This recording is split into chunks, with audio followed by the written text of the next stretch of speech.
Eh bien, parce que d'abord, c'est un homme politique qui est resté présent sur la scène ghanéenne, parce que depuis qu'il a perdu l'élection, il s'est représenté contre le président sortant et cette fois-ci encore contre le vice-président, parce que le président sortant, John Akufo-Addo, ne pouvait plus se représenter. C'est donc le vice-président qui est de son parti qui a été présenté. Et je crois que c'est surtout une sanction, comme on l'a dit, c'est une sanction contre un régime qui a quand même connu beaucoup de difficultés, quand même tout le long, pendant pratiquement les 6 dernières années, parce qu'il y a des mandats de 4 ans. Il a eu une période de grâce d'à peu près 2 ans, mais après, la situation économique du Ghana s'est beaucoup dégradée. On a beaucoup déploré des faits de corruption et voilà, il a connu une forme d'impopularité qui a été grandissante. Et ça rappelle un petit peu aussi, même si ça n'a rien à voir, les États-Unis où c'est Joe Biden, qui était un président impopulaire, ne pouvait pas pu faire élire sa vice-présidente. Mais ce qui est intéressant ici, pardon. Marie-Roger, comment dire, en 2017, John Mahama avait donc été défait par Nana Akufo-Addo. Est-ce que, selon vous, cette victoire aujourd'hui confirme le statut qui est un petit peu celui du Ghana dans la sous-région, c'est-à-dire celui de grande démocratie? Est-ce que cette défaite, cette victoire, ce retour de John Mahama, pour vous, confirme le statut particulier du Ghana dans la région, dans la sous-région? Mais parfaitement, c'est même très important ce qui s'est passé.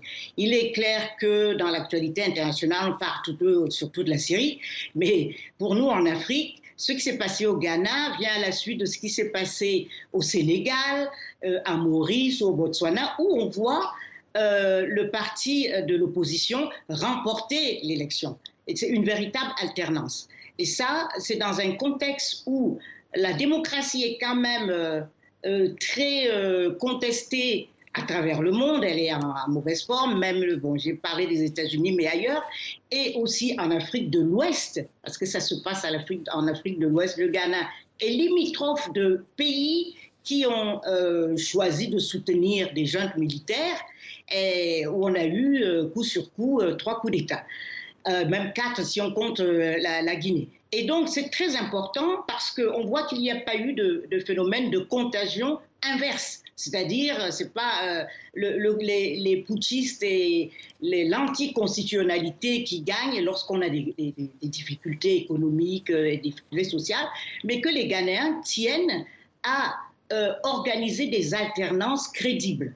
Et surtout, je ne dis pas que tout se passe bien. La campagne était un peu dure, était assez rugueuse. Et il y aura peut-être aussi des contestations, comme il y en a eu il y a 4 ans.